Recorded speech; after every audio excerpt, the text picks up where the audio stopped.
Grad Sombor i Beogradska poslovna visoka škola strukovnih studija potpisali su memorandum o saradnji.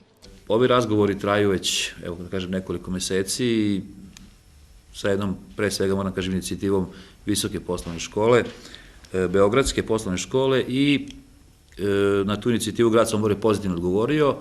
Kroz razgovore smo, naravno, vrlo rado prihvatili tu saradnju iz razloga što imamo želju da pružimo našim mladim sugrađanima mogućnosti škole u svom gradu u jednoj ozbiljnoj visokoškolskoj ustanovi.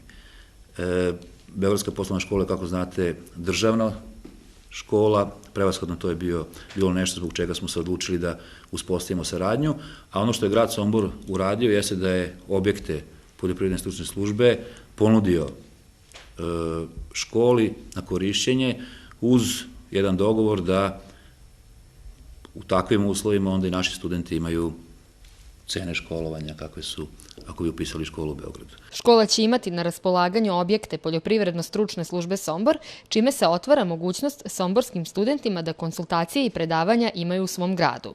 Pre svega želim da se zahvalim upravi grada Sombora na onome što se zove osjećaj i pravi trenutak za prepoznavanje pravih vrednosti u obrazovanju kada su odlučili da inicijativu Beogradske poslovne škole i Visoke škole strukovnih studija da ona otvori ovde jedan konsultativni centar prihvate.